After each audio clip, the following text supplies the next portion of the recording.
കുന്നമംഗലം പഞ്ചായത്ത് മുസ്ലിം league കമ്മിറ്റിയുടെ ആഭിമുഖ്യത്തിൽ ബൈത്തുർ റഹ്മ പദ്ധതിയുടെ ഭാഗമായി നിർമ്മിച്ച വീടിന്റെ താക്കോൽദാന കർമ്മം പിലാശ്ശേരി പാറമ്മലിൽ നടന്നു. പിലാശ്ശേരി പാറമ്മൽ മേലേപ്പുറയിൽ നബീസയ്ക്കാണ് 6.5 ലക്ഷം രൂപ ചിലവാക്കി വീട് നിർമ്മിച്ചു നൽകിയത്. താക്കോൽദാന കർമ്മം പാണക്കാട് സയ്യിദ് സാദിഖ് അലി ശിഹാബ് തങ്ങൾ നിർവഹിച്ചു.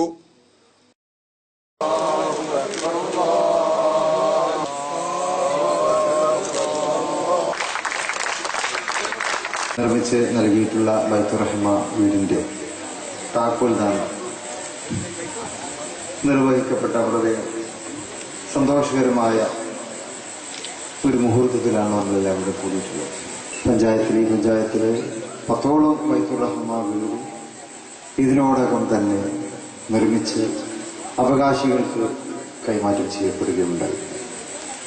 ഇന്ന് തന്നെ ഈ പഞ്ചായത്തിൽ 4 ബൈത്തുർ റഹ്മ വീടുകളോടനുബന്ധിച്ചുള്ള പരിപാടികളിലാണ് നമ്മളൊക്കെ ഇവിടെ സംബന്ധിച്ചിട്ടുള്ളത്. പരിപാടിയിൽ മുസ്ലിം ലീഗ് സംസ്ഥാന vice president C Moinkutty, Khalid Kilimunda, O Hussain, O Salim, UC Raman, Babumon, Mammikoya, MA Razak master, KP Koya, Moideen Koya, KK Muhammad, Yusuf Padanilam, അരിയിൽ മൊയ്തീൻ, മുഹമ്മദ് അബ്ദുറഹ്മാൻ തുടങ്ങിയവർ പങ്കെടുത്തു. News bureau, Kunnamangalam.